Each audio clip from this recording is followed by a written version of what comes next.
You're 27. You're committing something for the next 54 years. That's long term, right? You're committing something for a period that's double your current age. How can you even manage to honor such a commitment?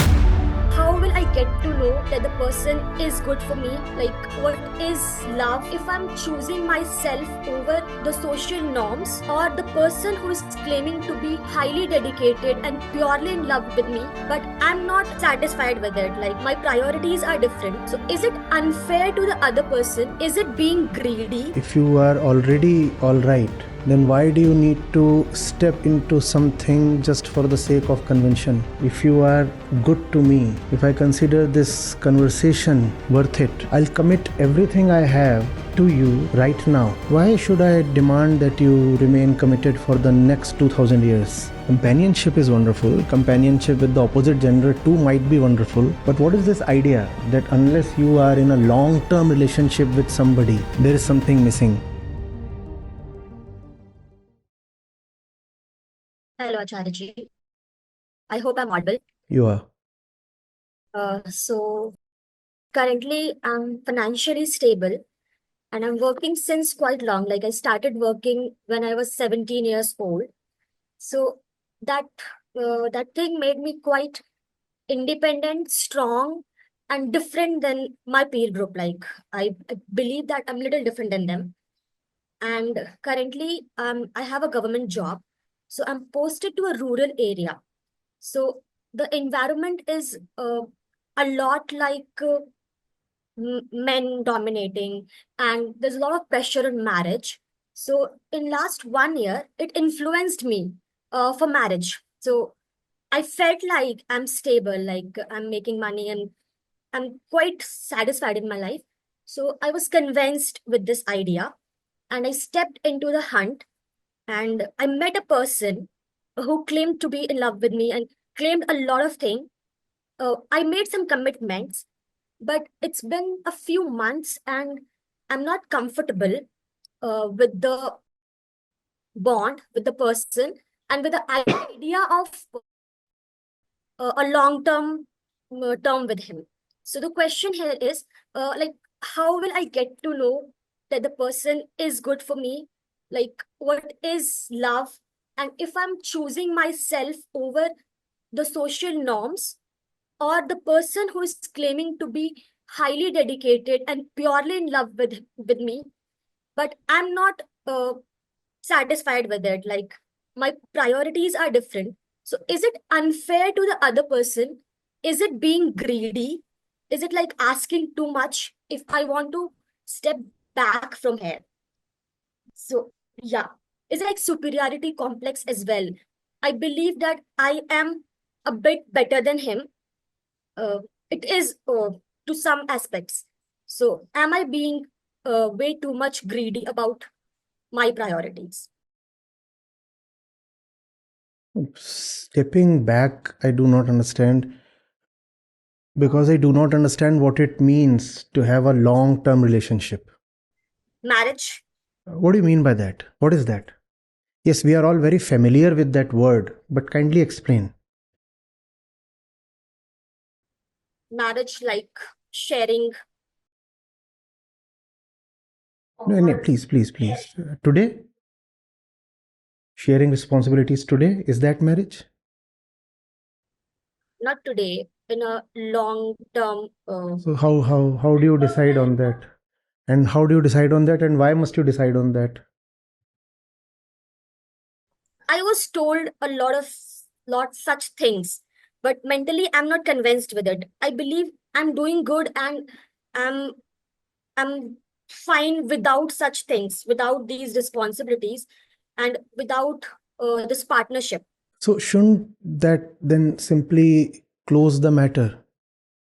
If you are already all right, then why do you need to step into something just for the sake of convention?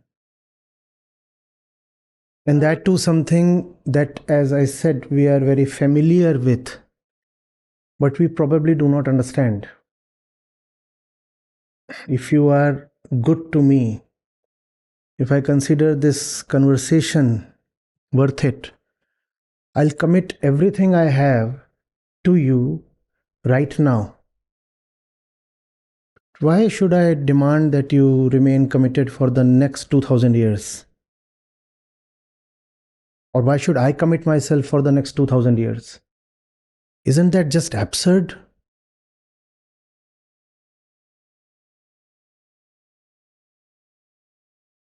And I could as well remain with you for the next 2000 years. But that would be exactly the way it is right now, step by step, day by day. Not that I am particularly eager to fly away. But I also don't see the point in being able, at this point, to commit something for the long term. What do you mean by the long term? You're 27, you're committing something for the next 54 years. That's long term, right? You're committing something for a period that's double your current age. How can you even manage to honor such a commitment? And why does continuation of the relationship be based on this kind of a commitment? If you like this conversation, you are most welcome to return tomorrow. And I'll be there tomorrow. Same time, same cafe, same table. Yeah, fine. No strings attached. You pay for your own food, I do for mine. Fine, wonderful. Or on alternate days, maybe.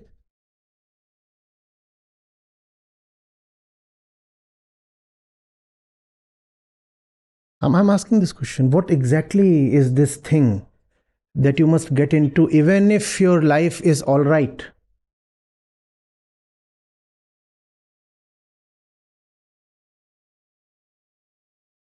Companionship is wonderful. Companionship with the opposite gender too might be wonderful.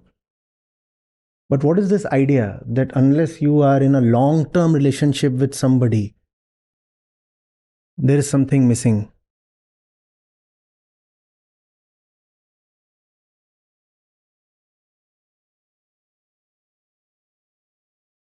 Long term relationship is not a problem. A planned, thought out,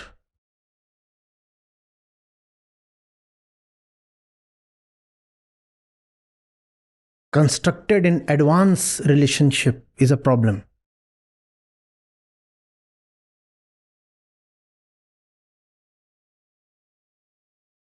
It might actually be beautiful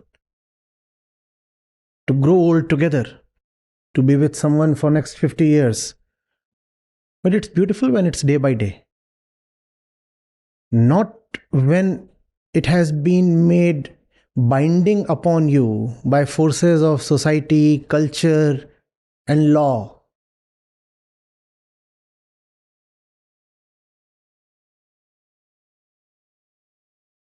Yeah?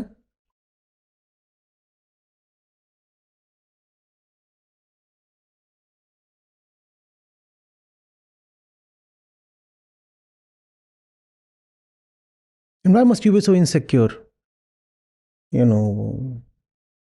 Let me get quickly hitched up. Otherwise, I'll be left all lonely, high and dry. Come on. You're all right. You're young. You don't look diseased. You look educated. You say you are earning. You're all right.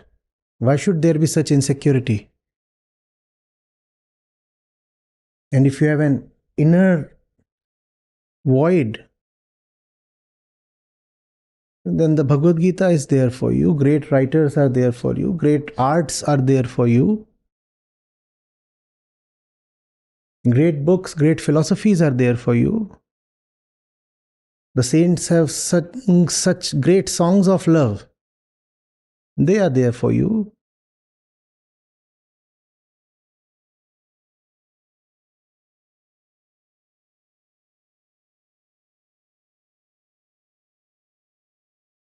But you feel so obliged that you're actually feeling guilty, aren't you?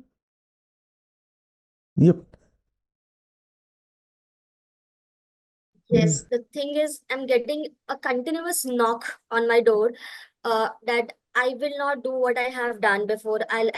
You can do whatever you want. Your freedom will not be affected. Such promises, and the person is like begging, and that's making me a bit uncomfortable.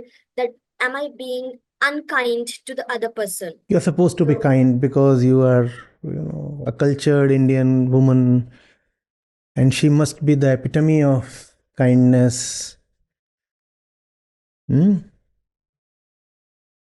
And all the positive virtues she must display,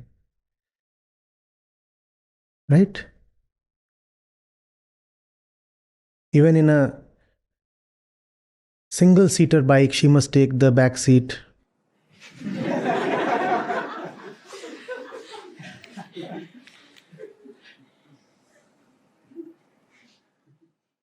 Even if you're sitting all alone by yourself in a cafe, still you must ensure that everybody else has eaten, and only then you will pick your food.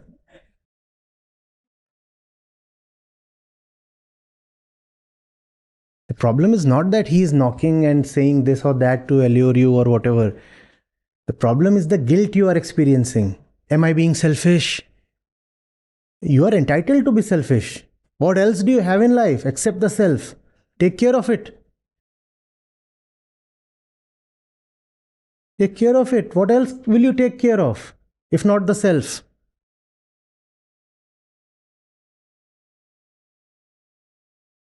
But I am the Adarsh Bharatiya Nari. I am supposed to be selfless.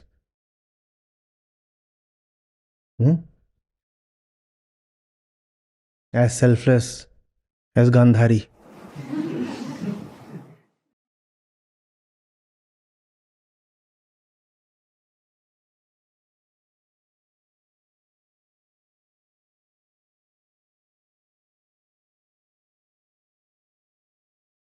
The Gita tells you that you are a human being.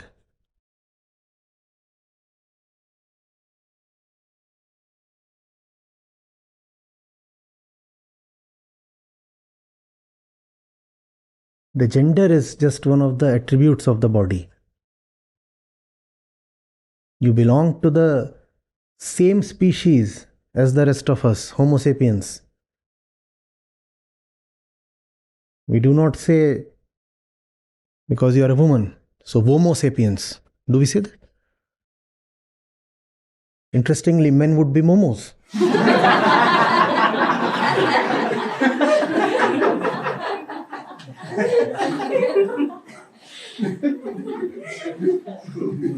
Forget me my bad humor.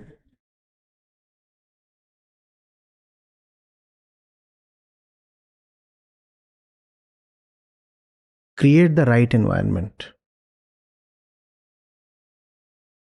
You radiate both your clarity and your ignorance. Create an environment that reflects back your clarity.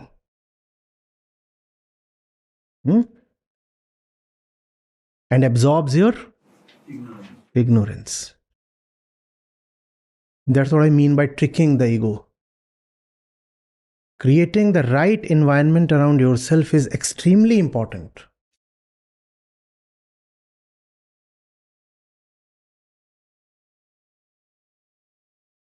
Imagine with the same question, had she gone to Tauji, what would have been radiated back to her?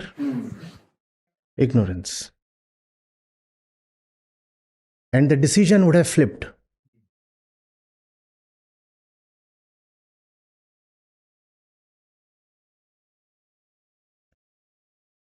Yeah, thank you. thank you so much. Thank you so much. Thank you so much for the team also making it happen.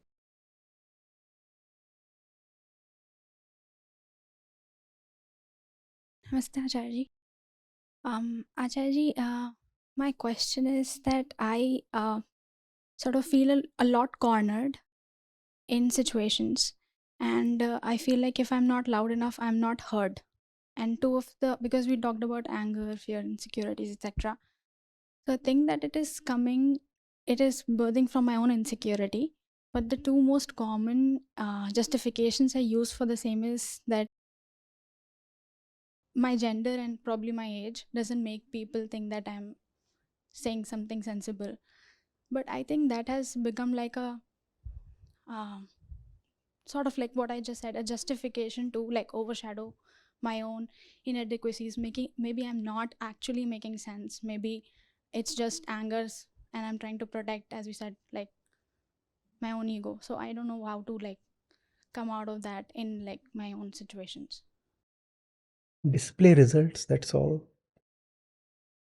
Gender, age, they all become irrelevant in front of performance. When it comes to a workplace, are you talking of workplace issues? Nobody cares about anything more than results.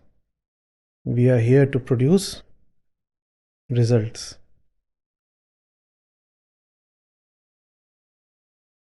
I mean, you can be an IAS at the age of 20, 21, right? You can complete your training 2 years later and you would be posted somewhere. Or you could be the police in charge of an entire district, or you could hold some other responsible position, all at the age of 23, 24. And there would be people your father's age reporting to you, and dozens of them, and all at senior positions. And they'll be reporting to you, and you are a 23-year-old woman. That's fine. Nobody cares. Nobody can care. You're a fighter pilot, and you can have a massive patriarch, and you drop a bomb on his head. Would he refuse to die? How can a mere girl of 23 smash my head? I refuse to die. That won't happen. You can enter some great B school or something and take on a manager's or administrator's position again at the age of 22, 23. And you'll again have a large number reporting to you. How will it matter? The powers vested in you. You have a designation. Nobody, even if they have internal biases, still they'll have to play by the rules. And let them have internal biases, that is their problem. You operate within a system that cares for result and performance. If people carry biases, well, too bad for them.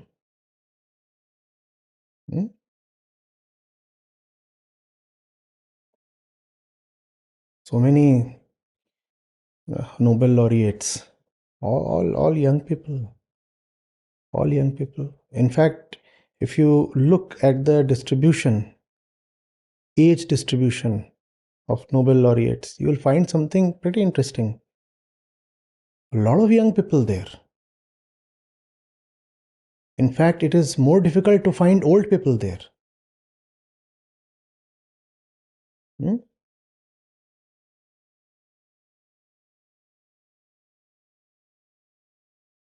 30s, 40s abound. In fact, beyond 40s, beyond the age of 50, it becomes thinner, the number.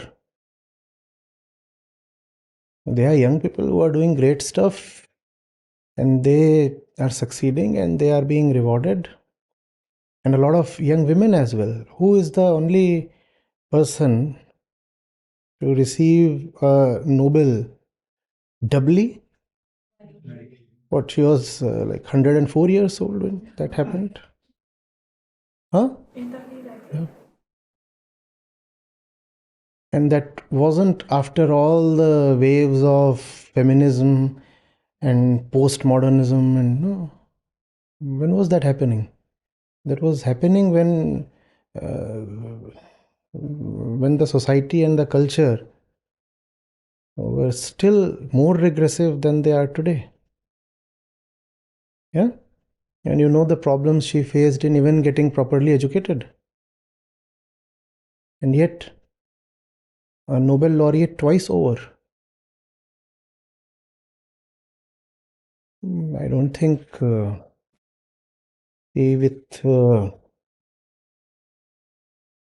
owe it to the people who gave us our macro legal frameworks, the framers of the Constitution, the egalitarian values that they committed us to. People may have their internal biases, but the external environment is pretty favorable to women. You are protected economically, legally.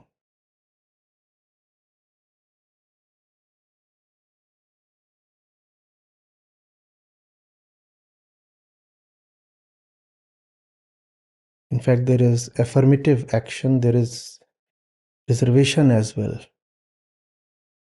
for women in various spheres. A lot of what holds you back is internal. Yeah? And we are not denying the fact that people have their biases and all that. There is lok dharma, there is deeply embedded sense of male superiority and those things. We understand that. But still, there is enough ammunition available for women to now fire. Even if the odds are still there, yet there is a lot of support as well. So focus on your performance. Focus on the results. Acharya, what I find is that I get overly frustrated over these things, and then my performance, what is important, my focus shifts, and that is troubling me now. Then why do you give importance to things that have little bearing on the final result you are supposed to deliver? Right. There is a particular result you are supposed to deliver, right? And then there is noise in the workplace. A lot of that needs to be simply ignored because that has nothing to do with the result you have to deliver. And if there is something that impedes the result you must deliver, then you must escalate. Because there is somebody who is expecting results from you, right? Let it be known to that person that some noise is coming in the way of result. And I can deliver and I can perform better if these kinds of disturbances are taken care of, or there are problematic factors. Let it be known. Because you are sitting at a place you are responsible for, you are being paid for a particular result. So you go and tell the particular person or authority that my results can be better, but for these things. So can you address these things? And if those things deserve to be addressed, they'll be addressed. And if those things are just random noise, then they ought to be ignored. And you'll always have random noise, mind you. Never expect a perfect kind of environment anywhere. Neither do I have it, nor can I guarantee it to you. So all kinds of trivia always surround you, and it's your job to be discreet and know what to not consider. Yeah. Thank you. Yeah, hi, hello everyone. My name is Richa Sharma. I'm from Ghaziabad, Uttar Pradesh, and I have been a part of this family from past 5 and 6 months. And in my journey, I am listening to Acharya Prashant ji from past, from 2020, I believe, after or during the COVID period, and now I'm a part of the community as well. So I think That was like my wholesome experience was totally like every single one of you, how we all started with some sort of catastrophic repercussions in our life because of our social conditioning and the unanswered whys in our life. So this particular education and these particular sessions are helping me to change me for my betterment, regulated by me only. So I think this is the best part of it, and that's how the more you are able to find your own problems within you with the help of Acharya ji, because he never gave any personal advices in sessions. He always gives you the gyan, the knowledge, and the explanations of Gita, shloks, and everything. And now you have to figure out yourself where you are lacking. I think that is the best part, that where you will be understanding all the richai of Veds, Gita, and along with you would be able to figure out what is wrong with you. So I think that is pretty much from my end, and I really want to thank you, Acharya Prashant ji, and all the team members for this incredible efforts. And we are always here for him. And thank you so much.